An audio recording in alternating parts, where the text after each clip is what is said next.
Story 1. Original post. Am I the a-hole for ignoring the groomsman?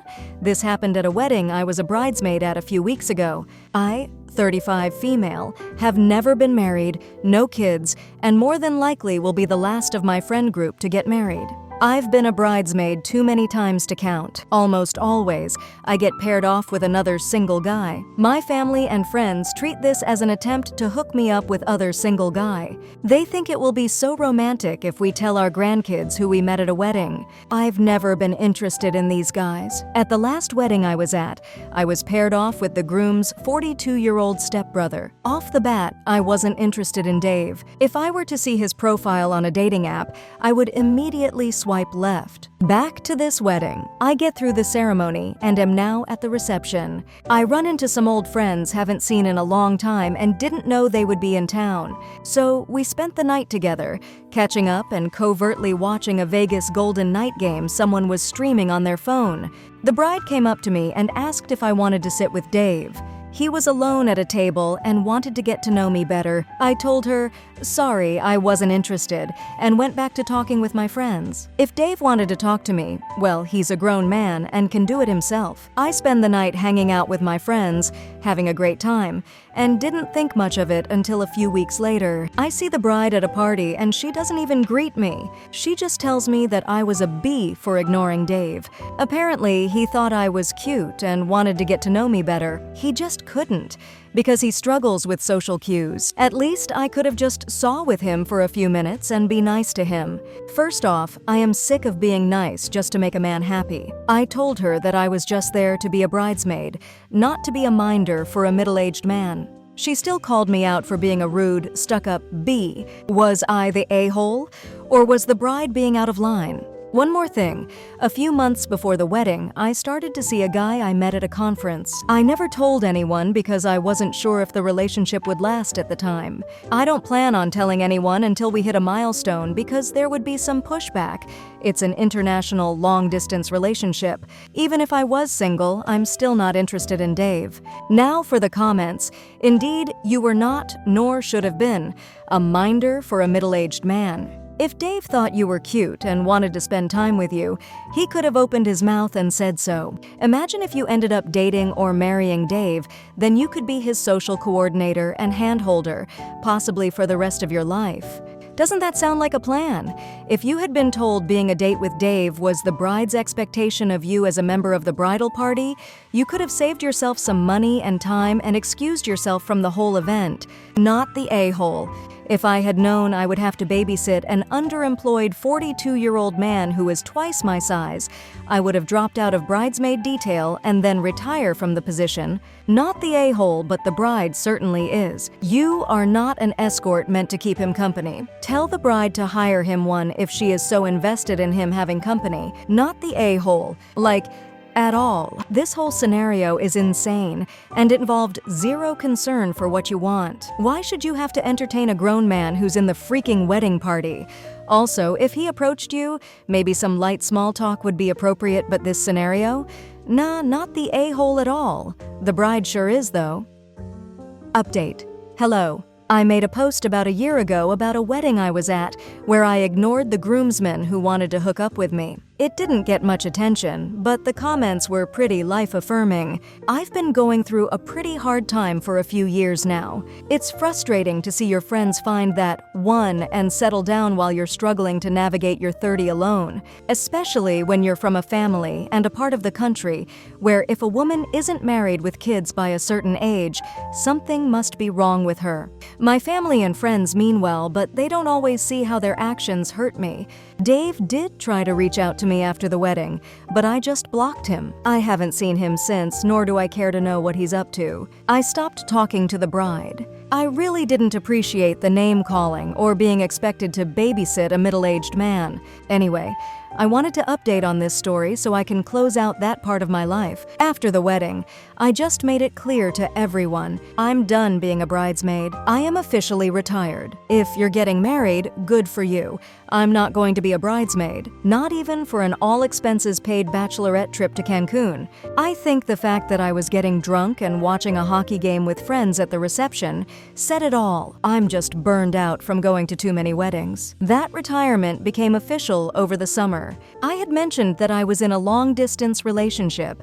It didn't work out, but it did introduce me to a pretty big career opportunity. I spent a pretty big chunk of 2024 applying for this gig, waiting to see if I got hired, and when I did, close out my life in America. I'm now living in Australia, at a job I love, and being able to be my own person. I cut my hair. I got some tattoos. I found a hobby I love. I have new friends who run on the same vibe. I don't think I'm going to get married. If I do, that's great. But at my age, I don't think kids are in my future anymore. And you know what? I'm starting to accept it. My family doesn't, but I have siblings with kids, so my parents can spoil them. I think I just needed to get away from a really restrictive place in order to find my own happiness. Thanks, guys. I really needed this advice in my life. Still love the Vegas Golden Knight, and now I can represent for them from down under. Now for the comments. Congratulations on truly finding yourself and choosing your own path. May you continue to prosper and enjoy a full life on your terms. It's worth considering that you don't need a man to be a parent if you want kids. I'm typing one-handed while nursing an IVF baby conceived with donor sperm. I wanted the baby, couldn't find the partner. If you don't want a baby, great. If you do, a man isn't necessary. Women in the USA, Australia, and other not all parts of the world have options. Seconding this. Currently pregnant with my second donor-conceived baby. Wouldn't have it any other way. There are so many more of us out there. OP, I third this. I am a single mother by choice and feel like a total badass for building the life of my dreams. Currently watching my IVF, donor-conceived, 23-month-old son wrestle mac and cheese on a spoon, and he is just my favorite human ever. My motto always has been, listen to your gut. If you want to have a baby, do it. If you don't, build a life of your dreams in other ways. Love can wait, kids can't. And I feel so lucky to be born in this generation, to have the time, money, and resources and none of the society's pressure. Lastly, I have had so many married friends lean in and say, I'm so jealous. You get to call the shots and life seems pretty good for you. Not the a-hole sounds like a good plan. You living the life you want. Story 2. Original post. Am I the a-hole for ruining the surprise my boyfriend organized for my birthday? My boyfriend, 26 male, and I, 23 male, have been dating for a little over 8 months, and on early November, it was my birthday. I was excited, as it was the first time we were going to be spending either of our birthdays together, and he had spent all of October teasing a surprise he was planning. Now, for context, I should mention I have a very complicated relationship with my parents. He knows this, and we have spoken in detail about why that is the case. My parents are out of my life and have been for the past 2 years.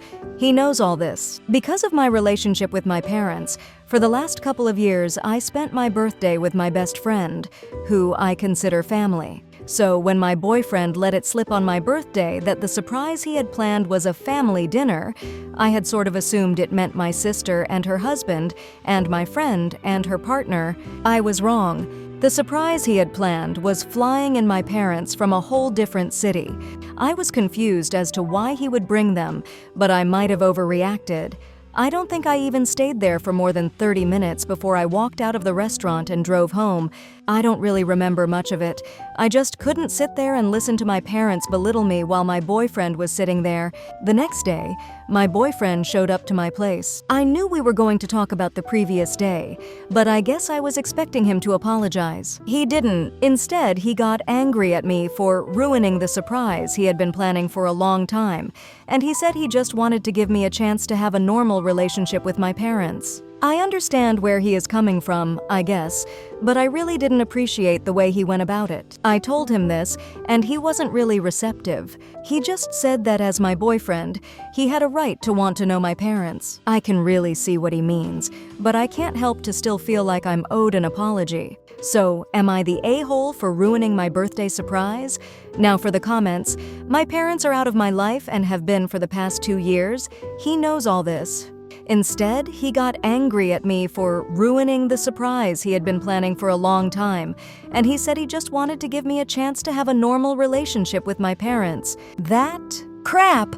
This is not something a loving partner does without consent and much discussion. Your boyfriend doesn't get to unilaterally decide that you need to reconcile with your parents, and he doesn't get to bee you out when you react to such an unpleasant surprise by leaving.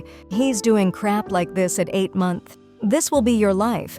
He deciding that you're not proceeding on a path he thinks best, so he'll simply correct it for you. Again, F that crap. Not the a-hole. Agreed. Not the a-hole. He decided after 8 months that he knows better for you in relation to your parents than you, who has known them her whole life. Massive, massive red flags before we even look at his reaction to you rightly leaving that situation. He didn't apologize for the betrayal, for the misjudgment, for ruining your birthday. Instead, he blamed you and centered himself on your effing birthday. Run, don't walk, away from this one. I'm really sorry you were put on that position. Update. First of all, sorry for not replying to any comments at all. I got overwhelmed by the amount of attention the post was getting, and I didn't really know how to deal with over 100 people telling me to break up with my boyfriend. We did break up. I wish I could say I confronted him with all the comments and their carefully constructed arguments. Don't get me wrong, they definitely did help me, but I am terrified of conflict, so it's probably not the dramatic update a lot of people were hoping for. I should say, we did technically make up the day after my birthday surprise, some ambush. I posted about it because I was feeling discontent with how we resolved things. Now I see it's because things weren't resolved at all. He just made me apologize about it without giving me an opportunity to be angry. I thought I could tell him to come to my apartment next week, so I had more time to figure out a natural way to bring it up. And then when we had a conversation about it, we could move on from it. I ended up bringing it up after we had lunch together yesterday, while I was driving him back to his place. I hadn't even meant to do it, but I didn't know how to behave with the underlying anger that I now had. So, in the end, I just asked him why he had done it, trying my best not to sound angry as I generally don't like being angry. He said he wanted to get to know the people that raised me. So his answer was bullcrap for a lot of reasons, but the biggest one is that I have literally told him that my older sister is the person that raised me. When he met her and her husband, we all joked that it was like meeting the parents. I told him that he had every right to want to meet whoever he wanted, but he had no right to go behind my back and force me to be around people I have cut out of my life. The next thing he said is truly what made me break up with him. He said he doesn't understand how someone can stop talking to their family. I cannot stress enough how many times I have explained to him why I have stopped talking to my parents. He has asked more than once. After he said that, I think I had a realization. He doesn't understand me. He has made no efforts to do so. So I told him that after I dropped him off at his place, I didn't want to see him anymore, because I don't want to put in effort with someone that doesn't care about what I want. He didn't take that well, but his emotions are not my problem anymore. Right now, I mostly feel really sad. I know I'm probably better off like in the long run, but breakups suck. And I did love him. I think I'll be okay. I really appreciate everyone's support. Now, for the comments. Sometimes people are in our lives to teach us what not to accept and what to look for as not acceptable. This man taught you a very important boundary, and he also taught you to make sure people are listening to you. You can do that by looking at their actions, not their words. I know this hurt, but take the lesson and you'll never have to repeat it. Wow. Thank you for this. I love how you worded it. Right? I want this as a cross-stitch sampler. I'm sorry you went through that, but you should be proud of yourself. Your partner treated you badly, and instead of blaming yourself or coming up with ways you were also at fault, You recognized that he chose his understanding of family over your well-being and mental health. You didn't accept being steamrolled by him and stood up for your own needs and desires. It sucks to experience having to do that. The people who love us should listen to us and respect us, and I'm sorry that you're having to experience yet another person failing you in that regard, on top of your parents doing it. The fact that you won't stand for that, even though you were raised with your well-being not mattering, suggests that you've got a lot of strength and a good sense of how you deserve to be treated, which will stand you in good stead all your life. It's normal to be sad when someone you love treats you badly. It hurts when they do it severely enough that you know the relationship can't continue. Don't feel like you have to minimize that. Let yourself grieve and be kind to yourself. Story 3. Am I the a-hole for rage quitting after I lost an election? I, 28 female, have been a member of a large volunteer organization for several years. I am one of the longest-standing members. I have spent hundreds of hours on various aspects of it.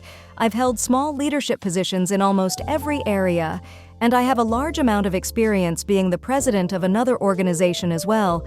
When I first joined, things were not doing well, so I, with others, worked our butts off to improve that, and we did. In fact, we did so well with improving the atmosphere that we had a massive amount of incoming members who quickly became very close with each other, something we specifically encouraged, and have absolutely no idea how bad things used to be or how much behind-the-scenes work it takes to maintain the way things are now. I ran for president in the most recent election. I ran against 5 other candidates. 4 of us had years of experience and had been preparing our campaign for months, years. One person, let's call them Alex, was extremely new. A few weeks, had 0 experience at all, decided to run at the last minute, and had a very large friend group with other new members.